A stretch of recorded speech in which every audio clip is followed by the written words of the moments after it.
Street Fighter II, the iconic fighting game that is often credited for changing everything, from its large lineup of selectable characters to its player versus player combat and intricate combos. This genre-defining game set a precedence for all of what was to come, with the influence of Street Fighter II being present in almost all fighters going forward.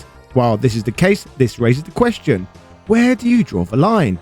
What is the difference between games that are said to be inspired by Street Fighter and games that are accused of copying Street Fighter? Today, we are going to explore this very question. Let's see what happened when Capcom deemed one fellow publisher of flying too close to the sun and creating a fighting game that, in Capcom's opinion at least, was such a blatant rip-off of their all-time great that they would feel the need to take them to court to seek payment for damages. I'm of course talking about Fighter's History, the 1993 title Capcom would insist was copyright infringement, due to its strong resemblance to the popular Street Fighter II. Holding these thoughts within this content, we are going to take an in-depth look at the franchise's existence, its legacy, and most importantly of all, see if it really did infringe on Capcom's biggest cash cow of the era. So with all of that said, hello ladies and gentlemen, Big Daddy Top Hat here. This is the insane story of Fighter's History and the unprecedented Street Fighter II copyright lawsuit. Yeah!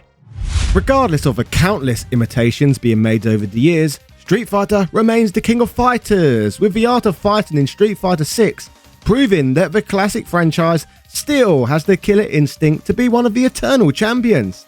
In this virtual fighter where world heroes assemble, in a crazy twist even Terry Bogard can take part in Mortal Kombat in this Ultimate Fighters megamix. Use my affiliate link via the pinned comment to get a massive 74% off of this game and a huge discount on the game's Year 2 Ultimate Pass. Get up to 90% off of thousands of AAA, indie, modern and retro games and grab yourself a shopping list of titles for next to nothing today. There is something on there for everyone.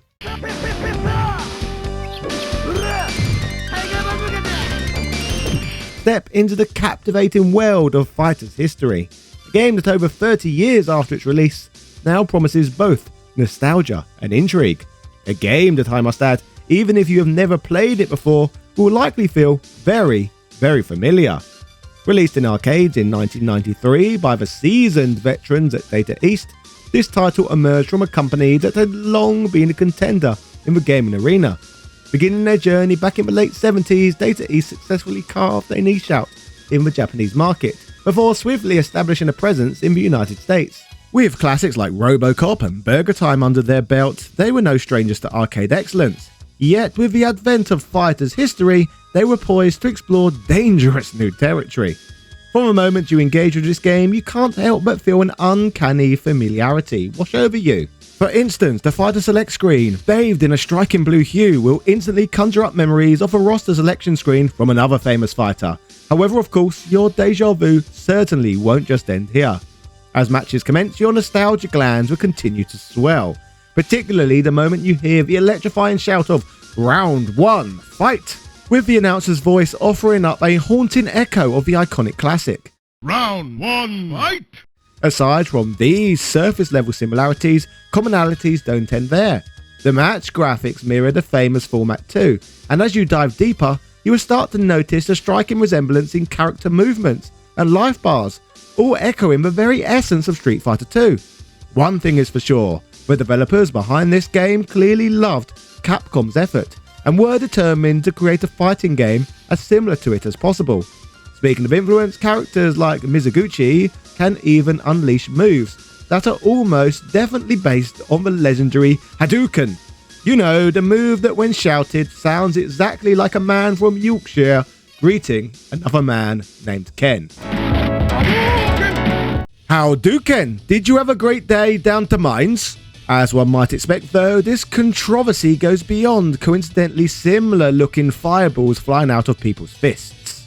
For example, when a combatant faces defeat, their slow motion demise lingers in the air for a few seconds, just like in Capcom's all-time great. And then, after the bout has concluded, the victor delivers a signature win quote, and a large image is shown of their defeated opponent in a bloodied state. While the echoes of Street Fighter II resonate throughout Fighter's history, it's not just in the obvious visual similarities. that the intrigue lies, as the game is mechanically close to Street Fighter 2 as well. For example, the game features a 6-button configuration, offering players a nuanced blend of 3 strengths of punches and kicks, mechanics that are familiar to seasoned fighters, but mechanics that certainly originated from Street Fighter. Also, like in Street Fighter 2, the expansive roster includes characters hailing from various corners of the globe, each with their unique styles alongside formidable boss characters waiting to challenge the player at the end of their journey. Yet, anyone familiar with these sort of elements will be more than aware that these are staples of the fighting game genre as a whole, not exclusive to Fighter's history or any other fighting game for that matter.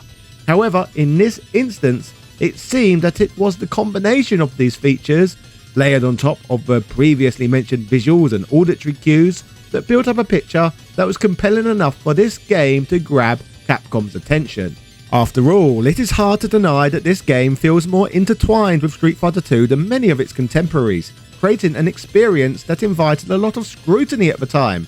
Let's be fair, if you've played Fighter's history, you've basically played Street Fighter 2. The title features many of the same bells and whistles, or should I say, fireballs. It's impossible to argue the presentation seems almost like a reflection, an echo of the genre-defining classic. But still, despite all of this lies a question. Did the developers go too far and simply rip off another great game instead of attempting to create a unique piece of art for themselves? Or is Fighter's history an honest standalone title that exists off the back of its own merit? Well, Capcom certainly thought the former. But before we dive further into the lunacy and litigation surrounding this game, let's talk about some of the elements that do make Fighter's history unique. Now, everything I've just mentioned were probably among Data East's most shameless factors in copying the Street Fighter 2 formula. In its defense, in my opinion at least, there's a twist that elevates Fighter's history from mere imitation, so let's celebrate that. Enter the weak point system, a mechanic that adds a new layer of strategy to the combat. To put it simply, in this Data East title, each fighter possesses a specific weak point, often highlighted by articles of clothing. When targeted repeatedly, these weak points not only stun opponents, but also increase damage dealt, inviting players to think tactically about their attacks. This unique feature distinguishes Fighter's history in a genre crowded with clones and demonstrates at least one function that can be found in the title that innovates rather than imitates. But what for this game's characters? How original are those guys? Well, at the heart of the game stands Ray McDougal, an American fighter positioned as the mascot and protagonist.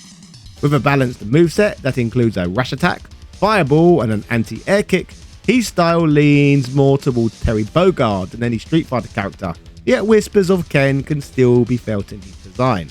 The roster also features Louis Fei Lin, a self-assured fighter who views herself as the pinnacle of beauty.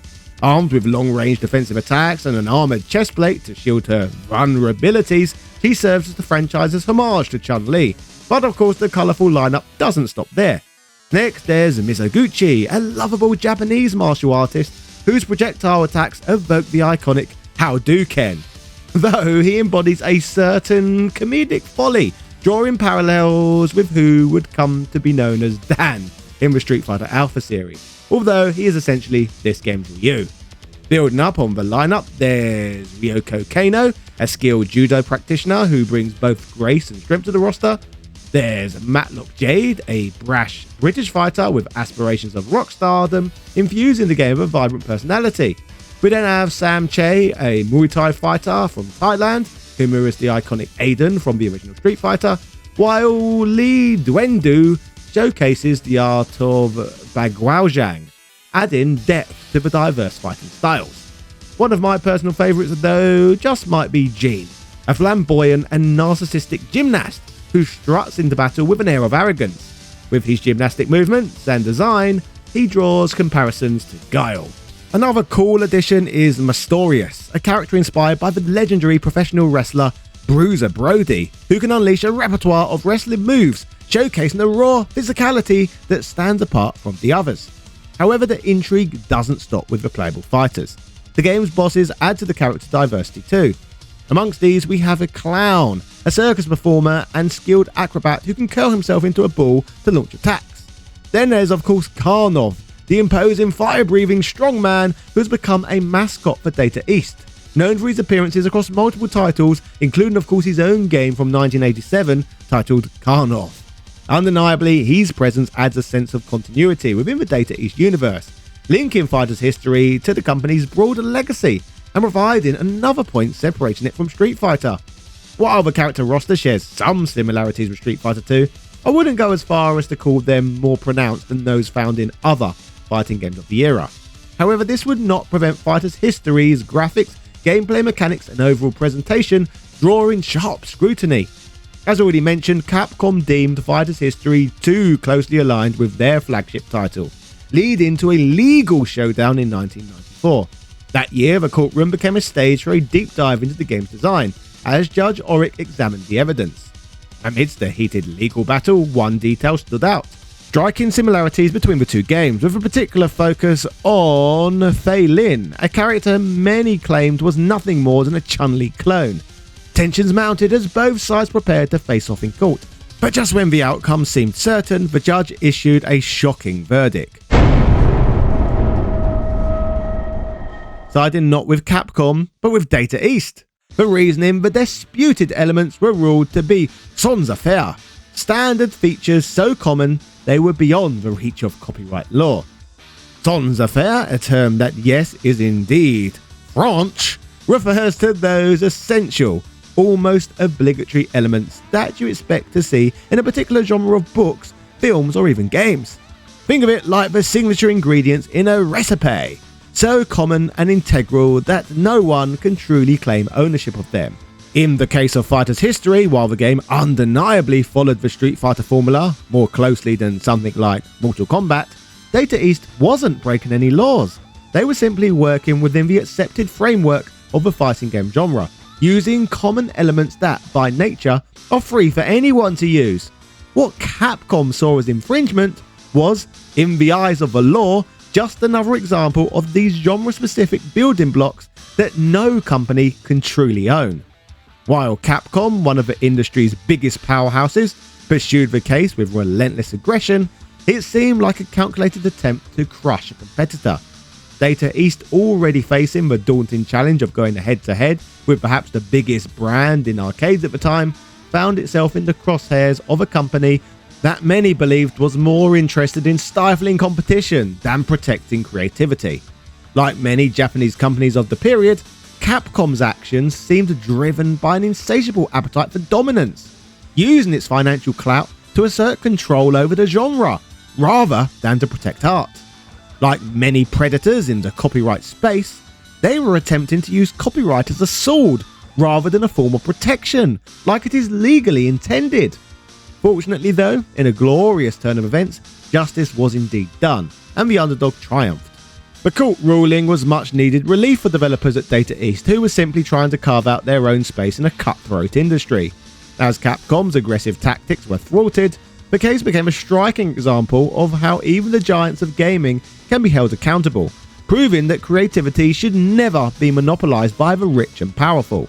This decision not only cemented Fighter's history as a legitimate contender in the genre, but also ignited fresh debates about the blurry lines between creativity, homage and imitation in game design. As players dive into the game, they're left to ponder a deeper question: how do these characters and their stories shape the ongoing discourse around originality in the fighting game genre? With a cast of characters brimming with diversity and a courtroom drama fueling its legacy, Fighter's history becomes more than just a game. It becomes a testament to the complexities of inspiration. But, retrospectively, as audacious as Capcom's claim may have sounded, this instance wasn't the first time the company had been invaded with a similar lawsuit in the fighting game medium. You see, back in the ancient year of 1984, Technos Japan released Karate Champ, a groundbreaking game that laid the foundation for the one-on-one fighting genre.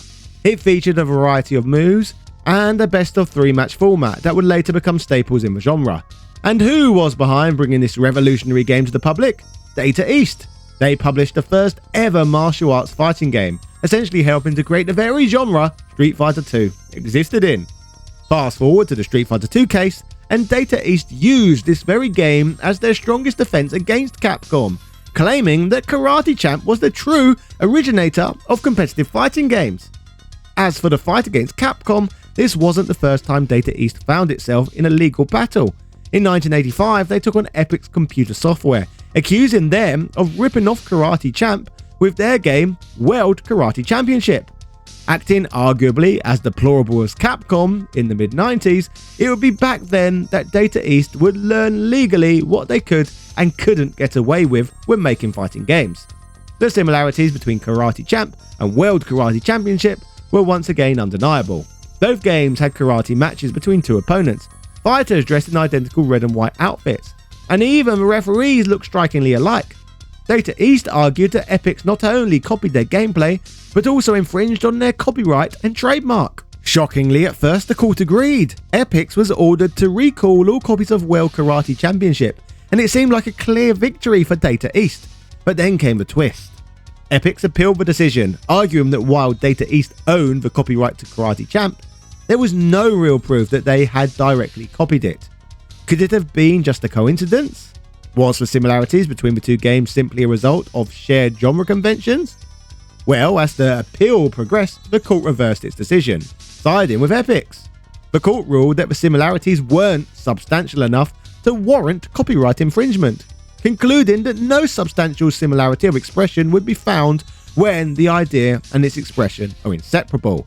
The court ruled that the similarities between Karate Champ and World Karate Championship stemmed from the basic idea of a karate game, an inevitable outcome when two developers based their creation on the same concept. Think about it. If two teams set out to design a karate game, they're bound to produce something that looks alike, with shared features like karate moves, matches, and scoring systems. Data East's attempt to be the only company allowed to make one-on-one karate games was in the court's eyes unrealistic. Had Data East won, the ripple effect could have changed gaming history as we know it.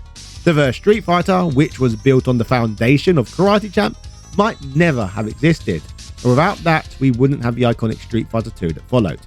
Interestingly, Data East seemed to have learned from this case. Perhaps emboldened by their legal experience, by the time they developed Fighter's history, it closely mirrored Street Fighter 2, and they knew exactly how far they could push the line without crossing it into illegal territory. While other companies might have been hesitant to risk such similarities, Data East had already been through the legal fire, gaining a clear understanding of what would and wouldn't constitute infringement. And here's the twist. While Fighter's history is undeniably a legal Street Fighter 2 clone, the very existence of Street Fighter itself might owe something to Karate Champ.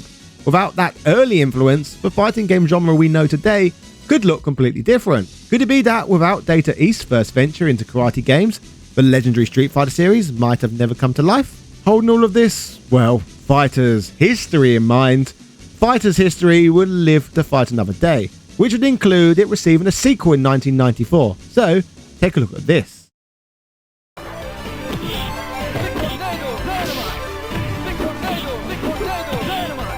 Aha! Karnov's Revenge, a name that might not ring as many bells as Street Fighter or Mortal Kombat, but it holds a special place in the hearts of some retro fighting game fans.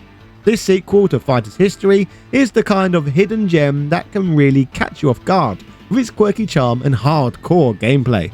Of course, like its predecessor, you start by picking from a roster of 13 fighters, each with their own eccentric flair, and trust me, this lineup is wild. You have all the characters from the previous game playable, as well as its two bosses, as well as two brand new captivating fighters who joined the fray. Zaji Muhaba is a nature-loving practitioner of the Hokuto Shinkan Karate, a style allegedly from Kenya. He participates in the Great Grapple Tournament in order to fund his self-made environmentalist organisation and to protect the African wildlife from poachers. Also, it's of note that years before Juri became a Street Fighter character, Karnov's Revenge would receive its own young female Korean Taekwondo practitioner. Both her parents were top-class martial artists. Once again, like Juri, she participates in the Great Grapple Tournament in order to investigate her parents' disappearance. See what I mean though about there apparently only being so many fighting game tropes to jump between? Away from the characters, the real magic of Karnov's Revenge of course lies in its gameplay mechanics. On the surface, it feels familiar, a typical 2D fighting game where you punch, kick and unleash devastating special moves. But it has some new tricks up its sleeve, including the new and exciting gameplay mechanic called the 1-2 attack system, which seriously shakes things up in Karnov's Revenge. This feature adds a fresh layer of strategy and flow to combat, so here's how it works. By pressing the heavy attack button while executing a light attack or blocking, the delay between the light attack is reduced, making combos smoother and deadlier. It's a hidden gem of a feature, not even listed on the arcade instruction card. However, if you dig into the final page of the Neo Geo home version manual, you'll discover it there, offering players a secret weapon to master for tighter, faster combos. Now, while the graphics might not stand up to the flashier games of its era, there's something undeniably charming about the vibrant, pixelated stages and the larger-than-life character sprites. Karnov himself is this bald, fire-breathing, mustachioed strongman who, as mentioned, was already significant to Data East history by this point. So, continuing his legacy with crossover events was something most gamers didn't even know they needed. As you probably guessed via my mention of a Neo Geo manual earlier, Karnov's Revenge was released on the Neo Geo, one of the most powerful arcade systems of its time. That gave the game the ability to push detailed character sprites and fluid animations, but it also meant that not many people got their hands on it at home since the Neo Geo was expensive. Arguably though, this exclusivity has only added to the game's cult status, although it is of note that it arrived on the Sega Saturn, but again exclusively in Japan, and not until 1997. The game is brutal and unforgiving at times, and like its predecessor, is often compared to Street Fighter 2.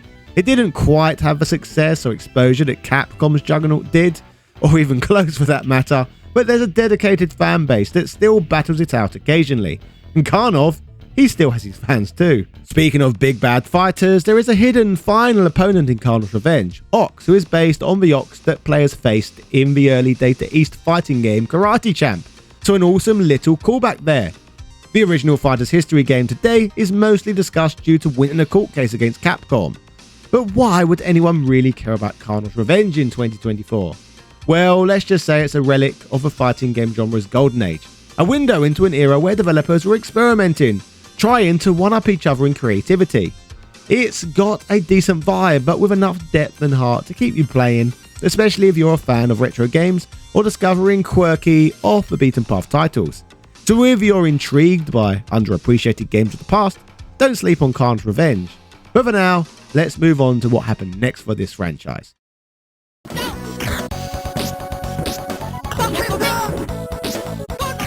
Functioning as a Japanese exclusive, Fighter's History Mizoguchi Kiki Ipatsu arrived on the Super Famicom in 1995. Featuring a gameplay system that was largely unchanged from Karnov's Revenge, this title takes the Fighter's History franchise and shifts the spotlight to Mizoguchi.